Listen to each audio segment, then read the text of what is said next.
I do not think, as a Filipino and representing the Philippines, I don't feel alluded to.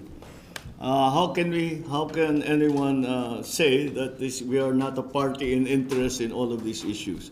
So, Mr. President, we will open the floor for Kanyang press corps. First question from Ms. Daphne Galvez of Inquirer.net. Good evening, Mr. hi, President. good evening. Good evening na ba? Yes. After the U.S. and the Philippines finalized its bilateral defense guidelines, China said that the South China Sea should not be used as a hunting ground for forces outside of the region, and it opposed what it called as meddling in the issue to harm China's sovereignty and maritime rights. What can you say about this, sir? Well, I do not think, as a Filipino and representing the Philippines, I don't feel alluded to. How can anyone say that we are not a party in interest in all of these issues?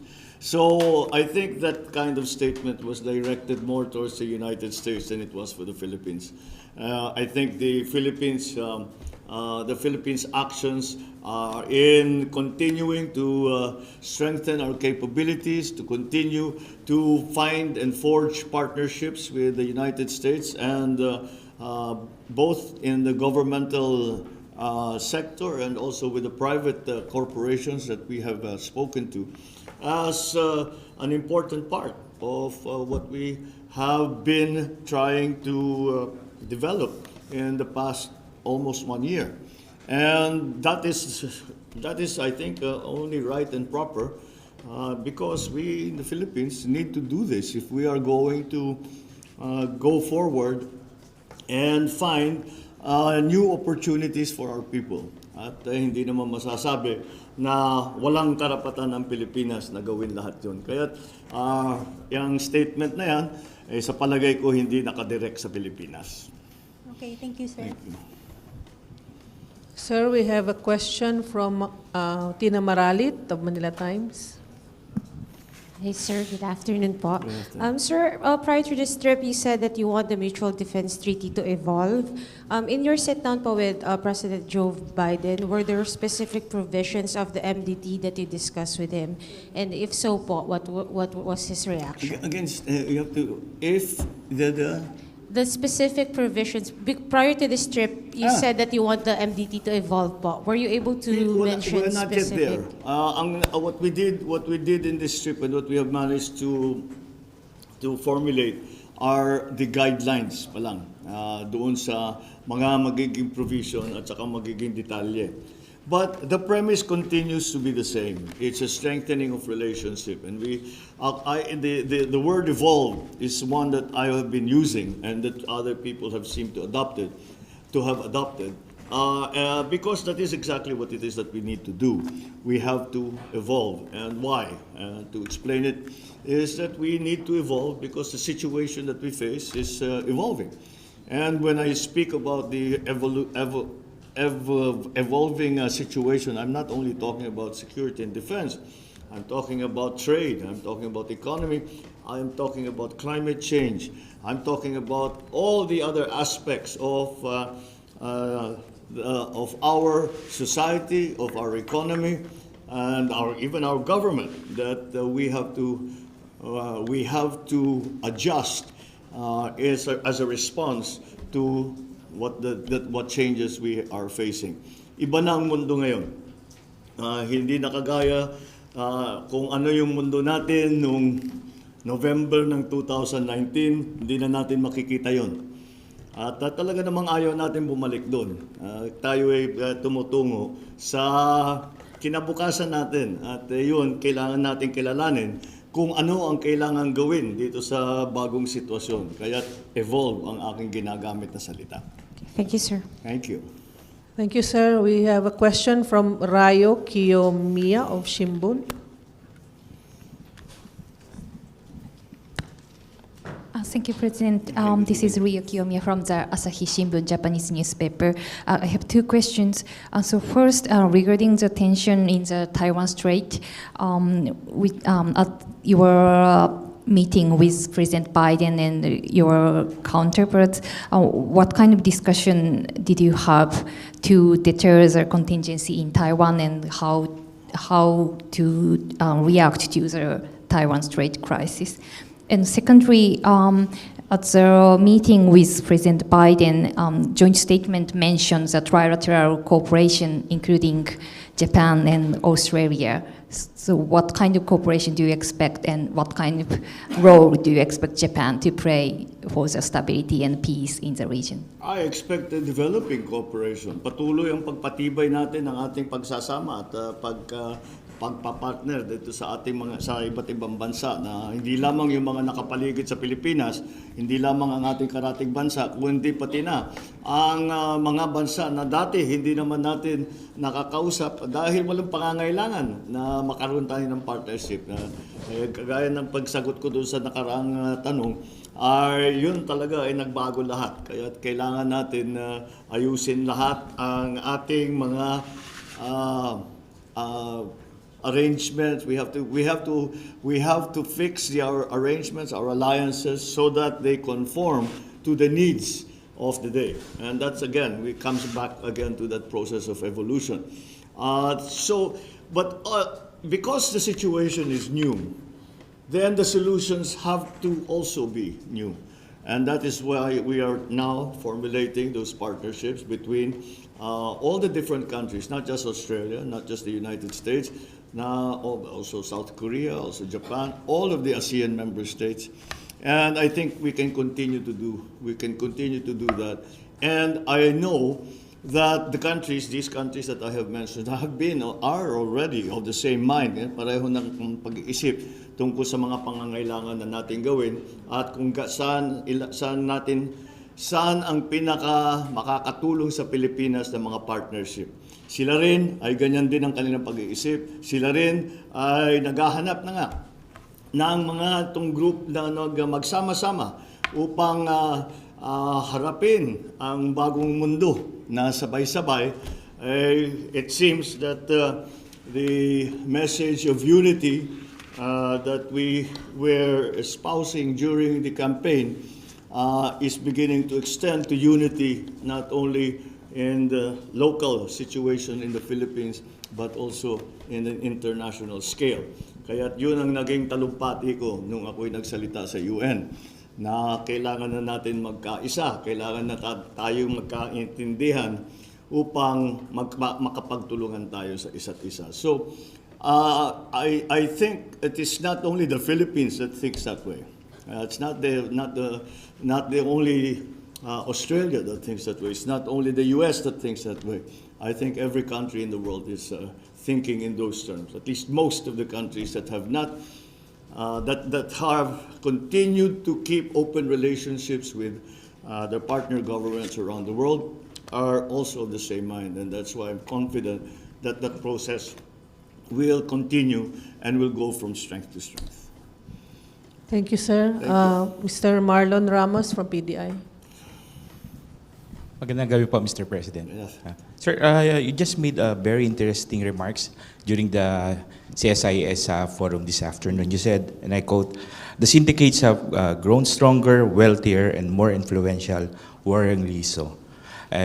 This despite what you mentioned, abuses committed by certain elements in the government. Sir, how do you assess the drug war of the previous administration, and how do you intend to go after, to make those people behind those abuses accountable? I'm in no position to assess the administration of anybody else. That is not proper for me to. That's not a proper role for me to take. But when you ask what we are doing, alam naman ninyo lahat. We formed the commission and I asked for the resignation of all the police officers from Colonel up, so that we can assess and see and study what their records are. Kung sila ba ay kasama sa mga sindikato, kung sila ba ay may kinalaman dito sa patuloy na paglago ng drug problem sa Pilipinas. Kaya yun ang palagay kong unang-una. Dahil hindi mangyayari ito, tignan na lang ninyo ang sitwasyon, ang drug problem sa lahat ng iba't ibang bansa sa buong mundo. Ay ang mga nagpapatakbo niyan ay hindi yung mga maliliit na tao na nakikita mo sa lansangan na sila mismo nagbebenta o user sila. Hindi naman sila ang nagpapatakbo niyan. Ang nagpapatakbo niyan ay mga matataas na opisyal, kuminsan sa pulis, kuminsan sa gobyerno. So yun ang hinahabol natin. Kaya isinimula natin sa pulis dahil law enforcement sila eh. Sila ang dapat na nakatutok dito sa problemang ito. Kung hindi gumaganda ang sitwasyon, ibig sabihin hindi nila nagagawa ang trabaho nila. At kaya naman natin ginawa yung ginawa natin upang tanungin, bakit hindi ninyo nagawa ang trabaho ninyo? Baka may kakulangan sa sistema ng pulis, ayusin natin. Baka naman talaga ito ay kasabwat doon sa ating mga tinatawag na drug lord. At kung yung iba, sila mismo ang nagiging drug lord. Kaya yun ang mga hinahabol natin. Kaya yan ang palagay ko, malaking bagay yan. Ngayon, sinasabi na kung magtanggal kahit na ma-identify natin sila, tatanggalin natin, may papalit dyan. Yun ang iiwasan natin. Yun ang binabantayan natin ngayon. So sa kasalukuyan, yung dalawa na sa pulis na nagbigay ng courtesy resignation, ay tinanggap na ang resignation. May 30, labis na 30 na under investigation pa rin. Titignan natin kung sila ba ay dapat kasuhan, kung sila ba ay kailangan suspindihin, kung ano man. Dahil kung meron man silang kinalaman sa mga drug syndicate, iba-ibang involvement. Meron yung pinababayaan lang, look the other way. Ika nga, they just look the other way. Ano yung magiging parusa para dyan? As opposed to, yun talagang pinapalakad, yung mga opisyal, pinapalakad yung mga tropa nila para tulungan ang drug syndicate. Iba naman siguro ang sitwasyon na yun. Kaya yun ang pinag-aaralan natin para naman, karamihan naman, marami naman sa pulis, wala namang involvement dyan ay mababait at talagang nagsisipag upang matuklasan at mabuo ang mga kaso na hinahawakan nila. Kaya kailangan natin maging maingat din na hindi natin hahabulin yung mga walang kinalaman. Kaya kailangan natin pag-aralan kung sino ba talaga ang dapat imbestigahan, kung sino ba talaga ang dapat parusahan. Salamat. Thank you. Thank you, Mr. President. Last question from Mark Fetalco of PTV4. Good evening, sir. May we know po kung anong oras po kayo tutungo sa United Kingdom for King Charles coronation? And secondly, where do you see the Philippine-UK relations under King Charles' reign? And ano po yung nakikita nating benefits po nito? At lastly, tatanggapin po ba natin yung imbitasyon po ni Prime Minister Rishi Sunak na makipagdialogo po sa inyo? Well, alis ako mamaya. In a few hours, in 2 hours, alis na ako in a while para makatungo, para darating ako, magla-landing ako sa Gatwick. Dahil, ang dahilan kung bakit sa Gatwick ako maglaland, usually, hindi sa Gatwick ang pinupuntahan. Ngunit ngayon ay pupuntahan ko yung Gatwick dahil titignan ko yung operation ng kanilang airport. Kung bagay ba ito, yung mga lessons learned nila, yung mga ginagawa nila, kung best practices yan na pwede nating dalhin sa Pilipinas.